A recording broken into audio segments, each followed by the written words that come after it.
우리 양옆에 앞뒤에 있는 지체들과 서로 인사합시다. 하나님이 우리를 사랑하십니다. 하나님 우리를 사랑하십니다. 아멘. 한 번 더 합시다. 우리 주님 곧 오십니다. 우리 주님 곧 오십니다. 아멘. 마라나타에 오신 여러분을 진심으로 환영합니다. 우리가 주의 말씀에 따라 마지막 시대를 잘 살아내기 위해서는 무엇보다도 미혹되지 않아야 됩니다. 무엇보다도 진리의 말씀을 잘 붙잡는 것, 정말 필요합니다. 마지막 때가 되면 될수록 원수의 미혹과 공격은 더욱더 교묘해질 것이고 치열해질 것이다라고 주님이 말씀하셨어요. 중요한 이야기를 했습니다. 마지막 때가 되면 될수록 원수의 미혹과 공격은 더욱더 교묘해질 것이고 더욱더 강력해질 것이다 라는 것은 성경이 말하고 있는 바입니다. 그렇다면 더욱더 정신을 차려서 말씀을 굳게 붙잡아야 하고, 이것은 신자에게 단지 그러면 좋고 그렇지 않으면 조금 아쉬운 정도가 아니라 여기에 영원한 운명, 영적인 생명이 달려져 있는 아주 치열한 영적인 전쟁의 한복판에 있는 것, 그것이 바로 하나님의 진리의 말씀을 붙잡는 것이고, 마지막 때가 되면 될수록 더욱더 그리한 거예요. 마지막 때가 되면 될수록 원수는 더욱더 강력하게 교묘하게 미혹한다라고 말씀하고 계십니다. 그러므로 우리는 지금 이 종말론에 대해서, 특별히 종말론에 대해서 어떤 것이 성경이 말하고 있는 것인가 라는 것을 더 바르게 이해하고 붙잡아야 될 필요가 있습니다. 우리가 지금 요 몇 주간에 걸쳐서 계속 그 자체가 이단은 아니지만 이단과 사이비가 활동할 수 있는 큰 장을 열어준 세대주의 신학, 특별히 종말론에 대해서 살펴보고 있습니다. 그를 통하여 우리가 믿는 바가 무엇이며 어떤 것이 오류이고 어떤 것을 붙잡아야 되는지를 계속 이야기하고 있어요. 먼저는 이스라엘과 교회에 대해서 어떻게 생각해야 하는지에 대해서 보았습니다.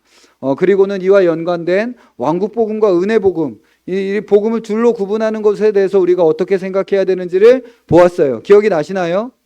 네, 감사합니다. 오늘은 재림에 대해서도 좀 살펴보려고 합니다. 세대주의 신학은 이스라엘에 대해 기이하고 기형적인 특수한 지위를 부여하고 있는 거예요. 지금 저 이스라엘 민족에 대해서 되게 기이하고 기형적인 특수한 지위를 부여하는 바람에 구분하지 말아야 될 것들을 계속 구분하고 나누고 의미를 나눠서 결국은 의미를 없게 만드는 되게 이상한 행동들을 하고 있는 것을 보게 됩니다. 주께서 유대인과 헬라인 사이의 구별을 폐하셨는데, 분명히 성경에서 그렇게 이야기하고 있는데 이스라엘과 이방 교회를 여전히 뭔가 이렇게 구분하고 있고, 또 이에 따라서 복음도 왕국 복음과 은혜 복음이라는 되게 낯설고 이상한 기이한 복음으로 두 개를 구분해서 복음은 두 종류가 있다, 예수의 복음과 사도 바울의 복음은 다르다 라는 식의 이야기를 거리낌 없이 말하고 있는 거예요. 그리고 재림에 있어서도 예수 그리스도의 재림에 대해서도 둘로 구분하는데요, 하나의 단일한 사건으로서의 재림이 아니라 예수 그리스도의 재림을 공중 강림과 지상 재림이라는 이 기이한 해석학적 기교를 이렇게 부리면서 이야기하고 있는 것입니다. 이런 기교들은 결국 이단과 사이비들에게 큰 기회를 주는 오류가 되었습니다. 오늘은 이 재림을 구분하는 것, 이 이스라엘과 교회를 구분하는 것에 대해서 우리가 보았고, 왕국복음과 은혜복음을 구분하는 것에 대해서 보았고, 우리가 하나로 믿는 이 단일한 사건으로서의 재림을 둘로 구분하고 있는 거예요. 공중강림과 지상재림이다라는 이 둘로 구분하는 것이 어떻게 잘못된 것인지에 대해서 함께 보려고 합니다. 세대주의 주장에 의하면 예수님의 재림은 이중적이라는 거예요. 예수님의 재림이 먼저 예수님께서 공중에 강림하신대요. 예수님께서 저기 지금 하늘 보좌에 자정하신데 거기로부터 오시면 이렇게 공중에 계신대요. 네, 공중에 계신대요. 그럼 예수님께서 공중에 임하시면 성도들에게 휴거가 일어나는 것이죠. 그럼 성도들이 하늘에서 7년 동안 혼인잔치를 한다고 주장합니다. 그럼 이 땅에서 성도들이 홀연히 사라지게 되고, 그래서 이 땅에 남겨진 사람들이 큰 혼란에 빠지게 되고, 이 땅에는 7년 대환란이 일어나고, 이 7년 대환란의 시간에 이스라엘은 민족적으로 회심하면서 또 적그리스도의 어떤 이 통치 가운데서 고난을 받게 될 것이다 라고 말을 하는 것입니다. 그리고 이제 공중 강림하신 예수님께서 7년이 지나면 7년 동안 공중에서는 성도들이 혼인잔치를 하고, 이 땅에서는 이제 7년 대환란의 시간이 일어난다는 거예요. 별의별 일들이 다 일어납니다. 이것도 이제 앞으로 이야기하게 될 것입니다. 근데 이제 예수님께서 7년 동안 계시다가 이제 땅으로 재림하시는데, 이때는 이제 이 땅에서 전쟁을 수행하시는데, 그 전쟁의 이름이 그 유명한 무슨 전쟁일까요? 아마겟돈이라는 전쟁을 수행하신다라고 주장합니다. 이렇게 해서 예수님께서 지상 강림하시면 우리는 예수님 오시면 이제 다 끝이잖아요. 근데 세대주의 신학에 의하면 아직도 끝이 나지 않았어요. 예수님께서 이 땅 가운데 오시면 천년 왕국이라는 것이 그제서야 시작이 됩니다. 이제 1000년 동안 예수님께서 이 땅에 이스라엘의 그 보좌, 다윗의 보좌, 원래 2000년 전에 그 보좌에 앉으시려고 했는데 이스라엘 사람들이 예수님을 거절함으로 이 나라가 연기됐다는 거예요. 뒤로 미루어졌다는 거예요. 그래서 지금 예수님께서 재림하시면 그 다윗의 보좌에 앉으시는데 되게 기이한 일들이 일어나는 거죠. 이 땅 가운데 어떤 일들이 일어나냐면 예수 그리스도로 말미암아 부활한 사람들도 이 땅에 살고 있고, 부활하지 않은 채 예수님을 믿는 사람들도 이 땅에 부활의 몸과 부활하지 않은 사람들이 같이 이 땅에서 생활을 한다는 거예요. 1000년 동안. 그러면서 이제 부활한 사람들이야 결혼도 하지 않고 애도 낳지 않겠지만, 부활하지 않는 사람들은 결혼도 하고 애도 낳고 이게 생산하고 이렇게 쭉 하는 것이죠. 처음에는 예수님을 믿는 사람들만 아마 있었는지 정확히 잘 모르겠습니다. 아마 그랬겠죠. 예수님께서 뭐 전쟁을 하셨으니까, 살육하셨으니까. 그런데 이제 그 이후로 막 1000년 동안 이렇게 애를 낳으면서 어떤 일이 일어나겠어요? 예수님을 믿지 않는 세대들이 일어난다는 거예요. 그래서 1000년 끝에가 되면 바다의 모래 같은 사람들이 예수님께 이 1000년의 끝에 그 큰 붉은 용이 풀려나게 되고, 그래서 사람들을 미혹하게 되면 또 바다의 모래 같은 사람들이 예수님을 향해서 반역하고 부활하신 예수님을 향하여 부활하지 않은, 그냥 이 1000년의 시간 동안 생산된 사람들이 바다의 모래처럼 예수님을 향하여 반역을 하게 되고, 그럼 또 예수님께서 그들과 전쟁을 또 하셔서 그들을 죽이시고 멸하시는데, 그 전쟁 이름은 곡과 마곡의 전쟁이라고 합니다. 그러니까 이 천년 왕국의 초기에는 이제 아마겟돈 전쟁으로 그것을 시작하시고, 끝날 때는 이제 곡과 마곡의 전쟁을 하시고, 그러면 이제 그제서야 백보자 심판과 함께 새하늘과 새 땅이 시작된다라고 주장을 하는 것입니다. 제가 이제 또 이 설교를 준비하느라고 막 또 이런 주장들을 좀 들어야 되잖아요. 열심히 공부를 또 했는데요. 이들은 한편으로는 자신들이 주장하는 공중강림과 지상재림이 이런 예수님의 이중재림, 이것이 성경에서 분명하고 아주 명백하고 명료한 것이라고 이건 성경에서 분명하게 이렇게 이야기하고 있습니다. 공중재림과 지상재림을 이렇게 두 가지로 구별해서 이야기하고 있습니다라고, 이건 너무나 명료한 것이라고 주장합니다. 하지만 이것이 그렇게 분명한 사실이라면 왜 이런 이중재림의 주장이 기독교 역사 1900년 동안 없다가 왜 약 150년 전에야 이제서야 나타났는지에 대해서 1900년 동안 존 넬슨 다비라는 사람이 나타나서 이 이중재림에 대해서 말하기 전까지는 기독교 교회 역사 가운데 이중재림의 주장이 일어난 적이 없었어요. 없었어요.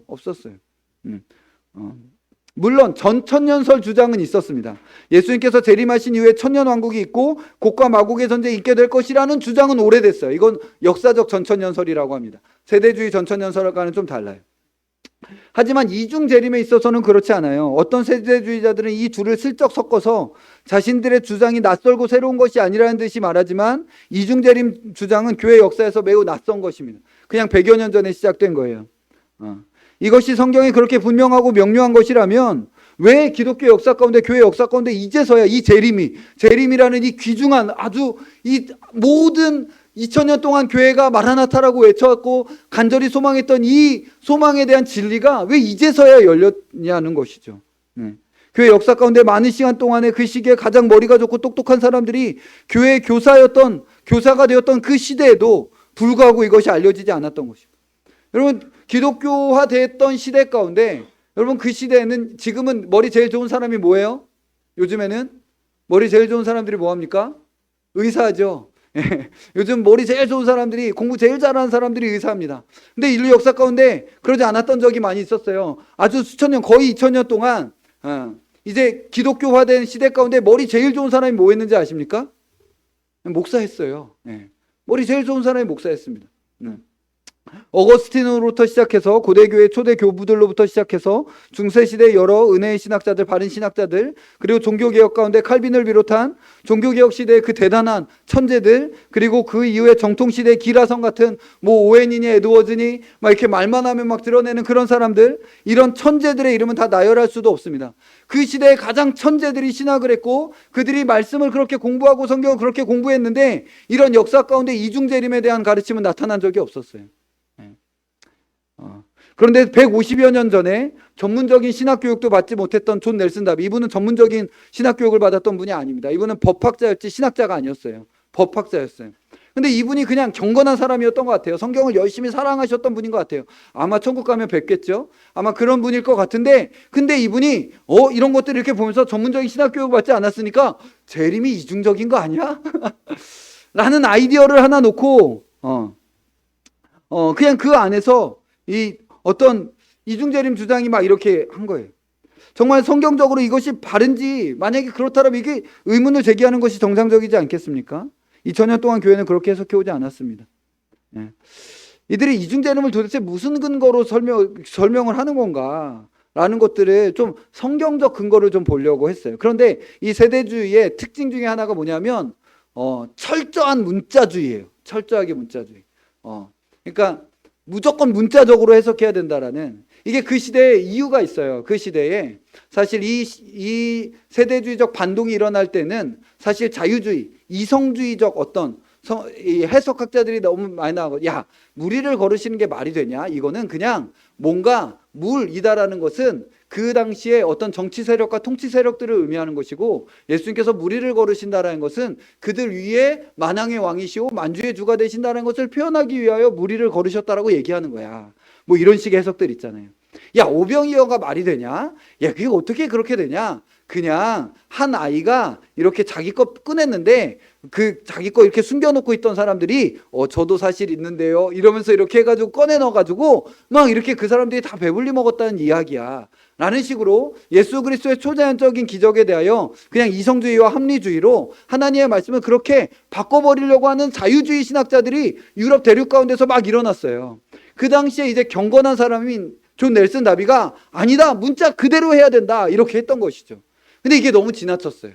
너무 지나쳤고, 유럽은 이제 자유주의 신학이 확 휩쓸었고, 영국에서도 이 존 넬슨 다비의 이 신학적 주장이 별로 받아들여지지 않았어요. 그런데 이것이 어디에 받아들여졌냐면 미국으로 건너가서, 미국이 이제 남북전쟁 지나가고 이 사람들이 이 후천년주의라는 아주 낙관적인 기독교 종말론을 가지고 있었습니다.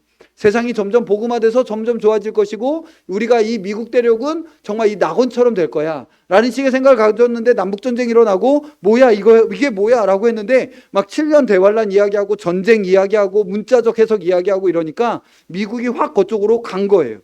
확 그쪽으로 간 것이죠. 그러다 보니까 너무 문자적인 것에 집중하게 됩니다. 그래서 오늘 요한계시록 1장 7절 한번 봅시다. 요한계시록 1장 7절에 보면 7장 앞부분 같이 읽겠습니다. 시작. 볼지어다 그가 구름을 타고 오시리라. 여기 보면 뭐 타고 오신다는 거예요? 구름을 타고 오신다는 거예요. 근데 계시록 19장에는 뭐라고 적혀져 있냐면 11장. 계시록 19장 11장 같이 한번 보겠습니다. 시작. 또 내가 하늘이 열린 것을 보니 보라 백마와 그것을 탄 자가 있으니 그 이름은 충신과 진실이라. 그가 공의로 심판하며 싸우더라. 그러니까 11절에는 뭐 예수님께서 뭐 타고 오세요? 백마 타고 오신다는 거예요.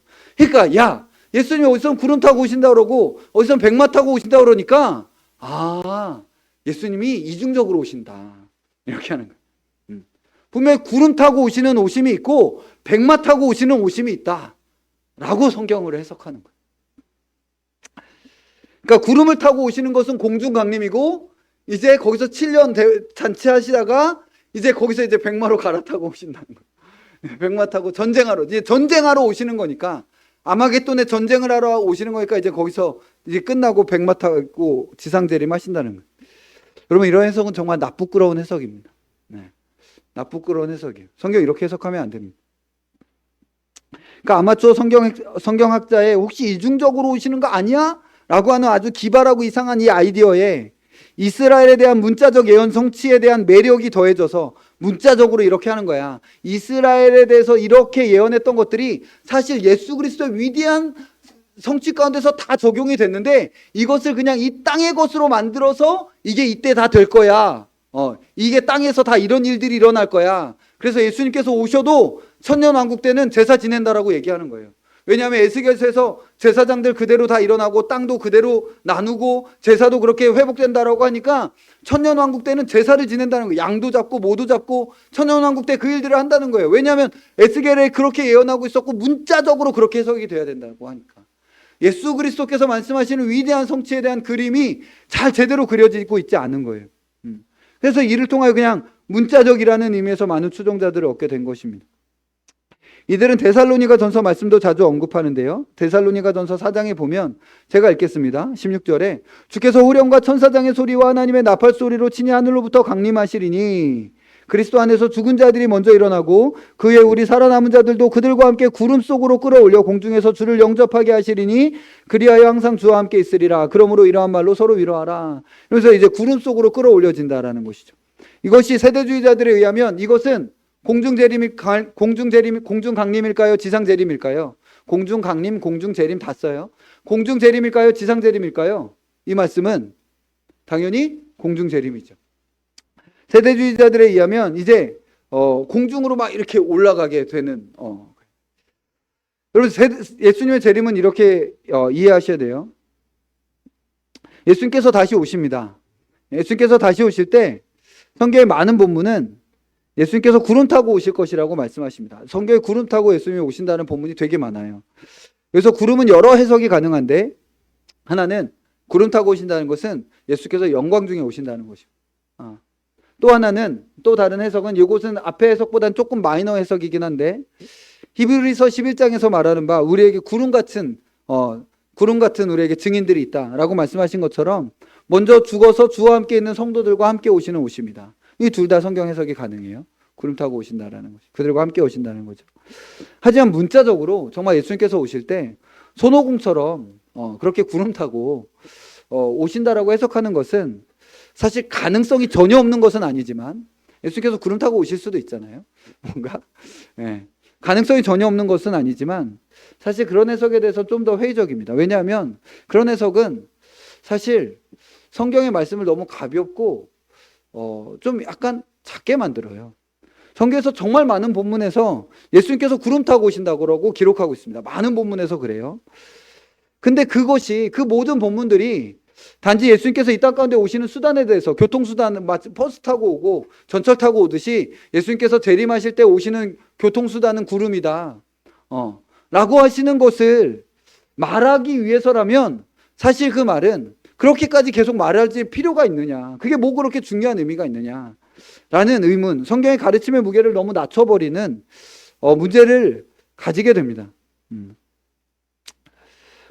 영광의 주께서 부활하신 우리 주 예수 그리스도께서 다시 오시는 일에 대해서 뭘 타고 오시는 게 그렇게 뭐가 그렇게 중요하다고 그걸 그렇게 반복적으로 말씀하시겠습니까? 오히려 그것은 예수 그리스도께서 구름 타고 오신다라는 것은 사실 그의 초라함에 대비되어 그의 다시 오시는 그 재림은 영광스러운 오심이다 라는 그 그리스도의 오심의 영광스러움을 이야기하기 위하여 구름 타고 오실 것이다. 마치 변화산 가운데 예수님께서 변화되시고 빛나는 구름이 그 제자들을 덮어서 그 가운데 하나님의 임재 가운데 그 빛나는 구름은 무엇을 의미합니까? 하나님의 영광을 의미하잖아요. 그 빛나는 구름이 그들을 덮고 그 가운데서 말씀하셨던 이는 내 사랑하는 아들이니 너희는 이의 말을 들어라 라고 하셨던 것처럼 그 구름은 하나님의 영광을 의미하는 것이죠. 예수 그리스도께서 초림 때는 아무도 모르게 그냥 초라하게 그냥 수수하게 그냥 그렇게 오셨지만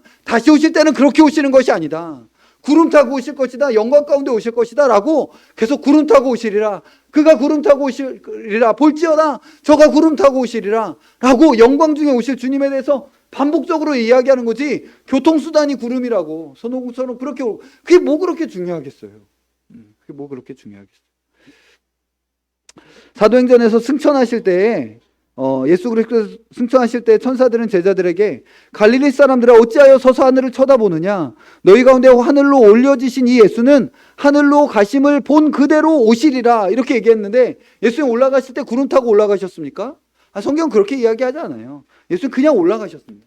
쭉 올라가셨고 성경에서 말하는 것은 구름이 가리어 보이지 않게 하니라. 예수님 그냥 이렇게 쭉 올라가셨고 구름에 가려져서 더 이상 보이지 않게 된 거예요. 그게 사도행전 1장에서 말하고 있는 하늘로 가심을 본 그대로 오시리라 라고 하시는 오히려 방식에 더 가까운 본문인 것이죠. 그러면 우리 주님의 재림 때 어떤 일이 일어납니까? 먼저 예수님께서 영광 중에 오시는 거예요. 천사장의 호령소리와 나팔소리와 함께 예수님께서 영광 중에 오실 거예요. 여러분 우리가 그날을 봐야겠죠? 네, 여튼 뭐 살아서 보든 죽어서 보든 여튼 그날을 다 보긴 볼 거예요. 예수님께서 영광 중에 오시면 죽은 성도들과 함께 오시는 거죠. 죽은 성도들의 영혼들과 함께 지금 이제 몸을 떠나 주와 함께 있게 된 모든 이들의 영혼들을 가지고 예수님께서 그들을 몰고 오시는 거예요. 그러면 먼저 죽은 자들이 부활하는 거예요. 이 땅에서 죽은 자들이 무덤에서 부활을 하게 되는 것이죠. 예. 몸이 일어나는 거예요. 그러면 이제 또한 예수께서 재림하실 때 살아있는 성도들이 또 부활해서 다 같이 공중에 올라가 어떻게 해요? 공중에서 주를 맞이하게 되는 거예요. 영접하게 된다. 오늘 데살로니가 전서 말씀은 영접하게 하리니 마중하는 거예요. 예. 만약에 공중에서 주를 맞이하는 것 자체를 휴거라고 한다면 휴거는 있어요. 예. 만약에 그냥 우리가 몸이 공중에 올라가서 주 예수 그리스도를 맞이하는 것, 그 사건을 그냥 단순히 휴거라고 한다면 그 사건은 있습니다. 그러나 세대주의자들이 말하는 비밀스러운 휴거 같은 그런 휴거는 없어요. 그리고 늘 휴거라고 말할 때는 이런 비밀스러운 휴거를 이야기하는 것이기 때문에 우린 휴거라는 말 자체도 다 쓰지 않는 거예요. 예. 그냥 여기에는 그대로 사람들이 다 일상생활을 하고 신자들만 갑자기 싹 사라져서 비행기 운전하는 기장이 신자였는데 갑자기 없어져가지고 공중에 올라가면 비행기를 어떻게 돼요? 꽝 비행기 추락하고 차하고 막 그런 막 대혼란에 빠져지는 그런 종류의 그런 건 없다는 거예요. 성도들이 공중에서 주를 영접해요. 영접하면 어떻게 합니까? 여러분 우리 집에 누가 오셨어요. 그래서 이제 마중을 나갔어요. 마중 오셨어요 라고 이제 현관으로 나갔죠. 그럼 현관에 가서 뭐 해요? 모셔오는 거죠. 집 안으로 모셔오는 거죠. 공중에서 주님을 맞이하면 주님과 함께 이 땅에 내려오는 거예요. 주님과 함께 이 땅에 내려오는 거예요. 주님을 맞이하고 모셔서 이 땅으로 이렇게 왕이 오시도록 왕을 환영하고 모셔드리는 것이죠. 이미 주님의 이 오심 속에서 원수의 모든 세력은 다 엎드려지고 망하게 됩니다. 이렇게 예수님께서 승리의 왕으로 오신다는 것을 백마를 타고 오시는 분으로 묘사하고 있는 거예요. 여러분 구름 타고 오시는 분이 백마 타고 오시는 분이십니다. 즉 구름이 상징하는 바 영광의 오심이요 백마가 상징하는 바 승리와 정복의 오심이라는 거예요. 그게 예수 그리스도의 초림과 비교되는 예수 그리스도의 재림이다. 예수 그리스도의 재림은 초림과 비교되는 영광의 오심이고 예수 그리스도의 재림은 초림과 비교되는 승리와 정복의 오심이다 라고 말하고 있는 것이죠. 이들이 문자적 해석을 강조하는데 정말 이들이 그렇게 문자적 해석을 끝까지 믿고 아니야 그래도 백마라고 하잖아 백마 타고 오시는 거야 이렇게 한다면 계시록 좀 밑에 가면 뭐라고 이야기하냐면 계시록 19장 15절에 보면요 제가 읽겠습니다. 그의 입에서 예리한 검이 나오니 그것으로 만국을 치겠고 친히 그들을 철장으로 다스리며 또 친히 하나님 곧 전능하신 이의 맹렬한 진노의 포도주 틀을 밟겠고 이렇게 이야기합니다. 뭐라고 그래요? 그의 입에서 예리한 검이 나오니 이거 문자적으로 하려면요 예수님께서 백마 타고 막 오시는데 이러면 입에서 검이 막 나와가지고 막 다 죽이고 그러는 거예요. 그의 입에서 예리한 검이 나오니 그것으로 만국을 치겠고 이러는 거예요. 예수님께서 말 타고 막 오시면서 하면 막 이 검이 막 만국으로 막 나가가지고 막 이렇게 치고 피바다 나고 막 그런 걸 믿겠다는 거예요. 난 이런 것까지 믿는다라고 말하는지 궁금해. 물어보고 싶어. 정말 이렇게 야 구름을 타고 온다잖아. 구름 타고 오시는 거지. 백마를 타고 오신다잖아. 그럼 백마 타고 오시는 거지 라고 그냥 이것을 지금 이걸 그렇게 해석을 한다면 그럼 진짜 예수님 다시 오실 때 입에서 검이 나올 거라고 믿으시는 건가요? 그렇게 물어보고 싶어요. 그렇지 라고 하려나? 잘 모르겠어요. 그러니까 지금 사실 이건 비유고 상징이다라는 것을 대놓고 이렇게 말하고 있는데 지금 그림 언어로 묵시문학이라는 장르 자체가 이것은 그냥 그림과 상징으로 인상을 딱 줌으로써 그 안에 있는 핵심 메시지 가운데 위로를 받도록 그냥 그 고난받고 환난받고 있는 그 당시의 그리스도인들이 어린 양이 이기신다. 어린 양의 진노 가운데 분명히 원수는 패배하고 그들은 불목과 연못 가운데 던져지게 될 것이고 분명히 하나님께서 이기셔서 우리를 영원한 안식 가운데로 인도하신다라는 그림 언어, 상징과 비유의 그림을 통하여 그냥 지금 논문을 쓰는 게 아니잖아요. 뭔가 어떤 기사를 쓰는 게 아니고 그림을 그려줌으로써 그것을 읽고 듣는 읽을 수 없어서 듣는 모든 이들이 그냥 그 그림 안에서 위로와 평안을 얻도록 지금 대놓고 이건 비유다. 대놓고 지금 이건 상징이다라고 말하는 것을 자기가 그걸 해석할 줄 모르니까 아니다, 문자다, 무조건 다 문자로 해야 된다 라고 말하면서 지금 이 예수 그리스도의 재림을 이상하게 나누고, 그리하여 그 틈 가운데 7년 대환란이나 천년 왕국 같은 이 성경에서 없는 이상한 틈을 만들어서 그들 그 틈 안에 그들 신학의 기형적 발명품들을 다 거기에다 지금 끼워 넣고 있는 모양새인 것입니다. 그런데 문제는 이런 문제는 사실 이것이 너무나 취약한 종말론이어서, 이런 주장 가운데 시한부 종말론과 이 이단과 사이비를 통하여 여러 음모론들이 이 재생산되고 확대된다라는 것이 문제예요. 세대주의 자체까지를 우리가 이단이라고 말하진 않지만 취약한 종말론이죠. 아주 연약한 종말론이에요. 이 종말론 가운데서 이제 아주 이상한 음모론과 이상한 시한부 종말론이 막 확대되는 거예요. 몇 번 말씀드린 것처럼 우리나라에 심겨진 이 세대주의적 오류는 우리나라 특유의 강력한 이단 사이비의 기원이 되었습니다. 여러분, 세상 많은 곳에서 이단 사이비들이 일어나지만 우리나라 이단 사이비들은요 특별히 강력해요. 문선명, JMS, 막 별 이상한 사람들, 이상한 교주들, 이상한 거짓 그리스도들이 너무나 많이 있잖아요. 그게 우리 150년 전에 이 세대주의가 시작됐다라고 했는데 우리나라 복음 들어왔을 때랑 딱 맞잖아요. 미국의 세대주의 운동들이 막 일어나고 우리나라에 들어왔던 거의 모든 미국의 선교사들은 다 세대주의 종말론으로 가르쳤던 거예요. 그 세대주의 종말론 가운데 이단과 사이비의 틈들이 막 열리고 별의별, 그리고 여러 이단 사이비들이 문제화됐고 지금도 사실 문제가 있고 저 신천지도 다 그 뿌리 안에서 나온 것입니다. JMS도 다 그 뿌리 안에서 나온 것이고 별의별 이단들이 다 있는데 그 중에 가장 그 문제가 사회적으로 드러났던 사건이 1992년도 다미선교회 사건이었습니다. 여러분들은 사실 어려서 잘 모르겠지만 조금만 나이가 있는 사람은 그거 다 기억하고 있어요. 워낙 큰 일이었거든. 워낙 큰 일이었어요. 1992년 10월 28일 날 휴거가 일어난다. 1992년 10월 28일 밤 12시. 막 사람들이 다 그냥 거기에 전 세계의 사람들이 다 쳐다봤어요. 이들은 일상생활을 하지 않고 돈을 목사에게 헌납하거나 가족과 친지들에게 나눠줬고, 그러니까 나는 지금 들려가지만 너는 지금 예수님 안 믿으니까 이 땅에 남겨지긴 할 텐데 그래도 이거 돈 줄 테니까 이걸로 어떻게 살아보기라도 해라 라고 다 나눠주고, 학교도 가지 않고, 그러니까 막 가정통신문에 막 그런 게 막 가정통신문에 뭐 여러 휴거 뭐 이런 것들로 학교 이런 일이 없도록 잘 지도해달라고 막 가정통신문에 이런 거 나오고 반일상적인 사이비 형태가 나타났습니다. 그리고 이런 이단 사이비적 주장들은 늘 너무나 쉽게 이 세상의 일상의 삶들을 저버리는 것으로 나아갑니다. 일상 가운데 우리가 살아가는 삶은 천하고 부질없는 일, 살면 안 되는 일, 뭔가 마귀에게 속하는 일, 또는 믿음이 없는 사람들이나 하는 일로 치부됩니다.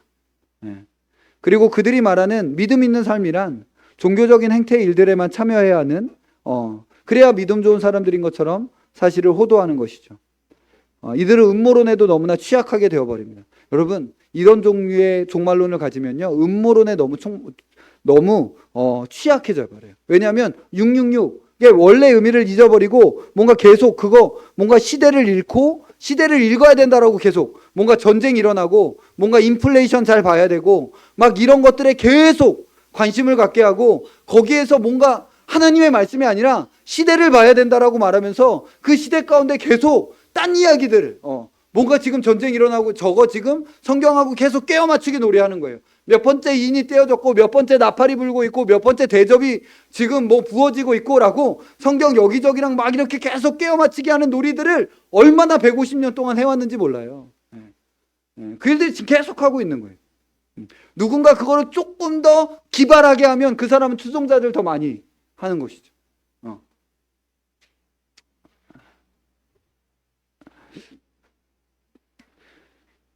한편으로는 정치적으로 너무 극우적이 되거나 다른 한편으로는 세상을 떠나 마치 수도원주의처럼 자기들의 계토, 자기들의 동산을 형성하여 그 안에서 폐쇄적으로 생활하는 일들이 일어나게 됩니다. 이 세상을 떠나야 되거든요. 이 세상은 이제 적그리스도의 세상이야. 자기들 안에서 동산 만들어서 살아야 되는 것이죠. 물론 주께서 어떤 부르심을 부르실 때 필요하다면 생업을 포기하고 주님을 따르는 것은 아주 감사하고 귀한 일입니다. 주님 먹고 마시는 거 주님께 맡기고 저는 주의 이 확실한 부르심에 따라 내 삶을 주께 드리겠습니다 라고 하는 것은 아주 귀하고 감사한 일이죠. 네, 너무나 좋은 일입니다. 그러나 그것이 일상의 부르심이 가치가 없어서 그런 것처럼 되어서는 안 됩니다. 저마다 자기의 부르심이 있는 것이고 그 부르심에 따라서 주를 섬기면서 각자 하나님께서 자기의 삶에 두신 그곳에서 똑같이 어떤 부르심이든지 그곳에서 빛과 소금의 부르심을 감당하는 거예요. 모든 그리스도인들이 다. 이류 그리스도인은 없어요. 뭔가 목회자들은 인류고 그냥 이 세상의 일들을 하는 사람은 이류 그리스도인이라는 것은 성경에 없는 거예요. 만인 제사장이다 라고 우리 종교개혁 가운데 일어났을 때는 그건 만인 제사장이면 만직 제사직인 거예요. 모든 사람들이 다 제사장으로 하나님 앞에 나가면 모든 직무가 하나님 앞에 뭔가 이 거룩한 직무로 하나님 앞에 드려지는 예배가 될 수 있었던 것이죠. 그러나 여기로부터 계속 물러가는 거예요. 그건 아니야. 이걸 해야 돼. 이렇게 살아야 돼. 세대주의적 이해는 세상이 점점 악해져 나간다는 사실을 오류적으로 강조하면서 이 세상의 일들을 벗어나 마치 수돈주의나 피현실 세계주의와 같은 정신적 토양을 제공하고 이런 토양 속에서 너무나 많은 이단과 사이비들이 자신들의 여러 동산들과 자신들의 여러 개토들을 만들어서 그 안에서 끔찍하고 처참한 일들을 만들어 버린 것입니다. 물론 이단과 사이비의 이런 말도 안 되는 일들에 대해서 그 책임은 근본적으로 이단의 것이고 근본적으로 사이비들의 것이겠죠. 이걸 다 갖다가 세대주의 니들이 잘못이야라고 다 그냥 그들에게 돌멩이를 던지는 것은 무리가 되겠지만 그럼에도 불구하고 성경에 2000년 동안 해왔던 성경 해석을 떠나서 그런 토양을 제공한 신학적 오류에 대해서 그들이 정말 아무런 책임이 없는지에 대해서는 스스로 돌아봐야 될 것이라고 생각합니다. 우리가 소망하고 기다리는 재림은 이중재림 2번에 걸친 재림이 아닙니다. 공중에서 7년과 혼인잔치하는 재림을 무엇하러 기다리고 소망하겠습니까? 그런 기쁨과 즐거움, 그런 주님과 함께하는 것은 그냥 이 땅에서 우리는 이미 부분적으로 경험하는 것이며 또한 우리가 죽으면 우리의 영혼이 주와 함께 있게 되어 경험할 것과 근본적으로 다르지 않은 것입니다. 공중에서 주님과 함께 그 7년을 보내는 것은 내가 죽어서 주님과 내 영혼이 함께 있는 것과 별반 다르지 않을 것입니다. 우리는 그런 재림을 기다리는 것이 아니에요. 우리가 예수 그리스도의 재림을 사모하는 가장 근본적인 이유는 그것이 우리 구주께서 성취하신 일들에 대하여 받으셔야 될 마지막 보상이며 마지막으로 그가 얻어내셔야 될 영광이기 때문에 그렇습니다. 우리는 우리 주 예수 그리스도의 재림을 주의 영광을 위하여 사모합니다. 주님, 마침내 그 영광을 다 받아내십시오. 모든 무릎이 예수 이름 앞에 꿇게 하여 주십시오. 우린 그것을 위하여 주의 재림을 소망하는 거예요. 예수 그리스도께서 영광 중에 오셔서 자신이 구원하신 모든 이들에게 궁극적이고 최종적인 찬양과 영광을 받아내시고 예수 그리스도를 거절하고 반역한 이들과 세상에 대하여는 공의로운 심판을 내리심으로써 결국 또 그 안에서 영광을 받아내시는 것, 결국 이러하든지 저러하든지 모든 무릎이 예수의 이름 앞에 꿇게 하시고 그들의 혀로 예수를 주라시남으로 말미암아 하나님 아버지께 영광을 돌리게 하셨느니라 라는 하늘에 있는 것과 땅에 있는 모든 것들이 예수 그리스도 안에서 통일되는 그 세상, 우리 그 세상을 보고 싶은 것이죠. 그래서 우리는 예수 그리스도의 재림을 사모하며 마라나타라고 외치는 것입니다. 주여 영광을 받으소서. 최종적인 바로 그 영광을 주님 받아내십시오. 우리의 마라나타의 외침은 바로 그거예요. 주님이 더 높아지기를 원합니다. 주의 그 남은 그 승기, 주께서 부활하시고 승천하시고 보좌에 자정하시는 그 승기를 얻으셨는데 마지막 얻어내실 승기가 있으신 거예요. 바로 재림하시는 것이죠. 그걸 얻어내십시오. 이 고백이 바로 마라나타인 거예요. 세대주의에 의하면 예수님 오셔도 옛세상은 끝나는 게 아니에요. 예수님이 공중재림하신 후에는 7년의 시간을 또 기다려야 되고 예수님께서 또 지상재림하신 후에도 1000년의 시간을 또 기다려야 죄가 없는 세상을 그제서야 맞이할 수 있어요. 천년왕국 때는 죄가 있어요. 반역하잖아요. 죄도 있고 여전히 하나님을 예수 그리스도를 향한 반역이 일어나는 나라가 천년왕국인 거예요. 우리 그런 나라를 기다리고 있는 것이 아닙니다. 우리가 기다리는 재림은 최후의 종국적이고 최종적인 역사의 결말로서 재림인 것이죠. 그가 오시면 이 땅에서 모든 슬픔과 눈물을 닦아내시고 우리를 영원한 복락의 나라로 인도하시는 그 재림 말이죠. 말씀을 마무리하겠습니다. 우리 말씀 한 구절만 좀 더 찾아봅시다. 우리 사도행전 3장입니다. 사도행전 3장 18절로 21절입니다. 사도행전 3장 18절로 21절 말씀입니다. 같이 읽겠습니다. 시작. 그러나 하나님이 모든 선지자의 입을 통하여 자기의 그리스도께서 고난받으실 일을 미리 알게 하신 것을 이와 같이 이루셨느니라. 그러므로 너희가 회개하고 돌이켜 너희 죄 없이 함을 받으라. 이같이 하면 새롭게 되는 날이 주 앞으로부터 이를 것이요 또 주께서 너희를 위하여 예정하신 그리스도 곧 예수를 보내시리니 하나님이 영원 전부터 거룩한 선지자들의 입을 통하여 말씀하신 바 만물을 회복하실 때까지는 하늘이 마땅히 그를 받아두리라. 지금 베드로는 사도행전 3장에 보면 그 유명한 금과 은은 내게 없거니와 내게 있는 것으로 내게 주니 나사렛 예수의 이름으로 일어나 걸으라 라고 하여 안전뱅이가 일어난 사건을 통해서 온전하게 하시고 새롭게 하는 그 오는 세상이 이미 이 땅 가운데 왔다라는 사실을 지금 보여주고 있는 거예요. 오는 세상이 예수 그리스도 안에서 이미 이 세상에 들어왔고 그 새롭게 하시는 세상이 이미 이 세상 가운데 시작됐고 들어왔다라는 것의 표적으로 나면서부터 안진뱅이가 되었던 이 사람이 걷게 되었다라고 말하는 거예요. 예수 그리스도께서 다시 오시는 그 새하늘과 새 땅에는 더 이상 장애인이 없어요. 거긴 불구가 없단 말이죠. 거기 안진뱅이도 없고 눈먼 자도 없고 못 듣는 사람도 없어요. 거기는 온전히 새롭게 되고 온전히 회복된 사람들, 전인적으로 온전히 회복된 사람들만이 새하늘과 새 땅 가운데서 모든 것들을 누리게 되는데 그 새로운 새하늘과 새 땅이 이 땅 가운데 이미 예수 그리스도 안에서 들어왔다라는 것을 보여주시기 위한 표적이 안진뱅이가 일어난 것입니다. 지금 그래서 그것으로 지금 이렇게 해석하고 사도 베드로가 그렇게 설명하고 있는 거예요. 그러면서 그가 말하는데 20절 21절에 보면 또 주께서 너희를 위하여 예정하신 그리스도 곧 예수를 보내시리니 예수님을 또 보내신다는 거예요. 뭐예요? 재림이시죠. 21절에 보면 같이 읽겠습니다. 시작. 하나님이 영원 전부터 거룩한 선지자들의 입을 통하여 말씀하신 바 만물을 회복하실 때까지는 하늘이 마땅히 그를 받아두리라. 때가 되면 예정하신 그리스도께서 다시 영광 중에 오실 것인데 주께서 그를 다시 보내실 것이라는 거예요. 그래서 만물을 회복하실 때까지는 하늘이 마땅히 그를 받아두어야 한다라고 말하는 거예요. 이걸 바꿔 말하면 이제 그가 하늘에서부터 오시는 그때가 바로 만물이 회복되는 때라는 거예요. 여기서 회복은 갱신을 의미하는 것으로 만물의 회복이라는 것은 만물을 이제 만물의 중생, 만물의 거듭남을 의미해요. 원어적으로 보면 만물의 거듭남, 즉 새하늘과 새 땅으로 새롭게 되는 것을 의미하는 거예요.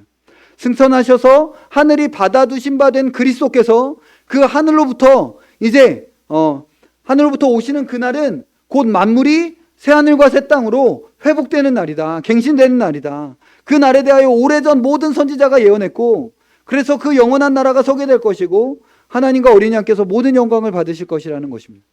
여러분 예수 그리스도 오시면요 이 세상 끝나는 거예요. 그냥 그분은 단 한 번 오시고 그분이 오시면 그냥 만물은 팔렌게네시아 회복, 중생, 거듭남 새롭게 되는 거예요.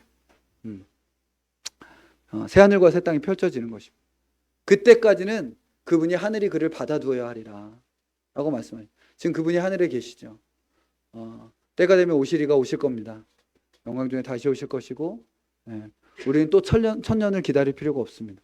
그가 오시면 우리의 모든 눈물을 닦아주시고 새하늘과 새 땅에서 부활의 몸으로 주님을 영원히 노래하는 우리의 진짜 삶을 시작하게 해 주실 것입니다. 바로 그 재림을 기다리며 소망하는 우리 마라나타 모든 기다리는 사람들이 되시기를 소망합니다.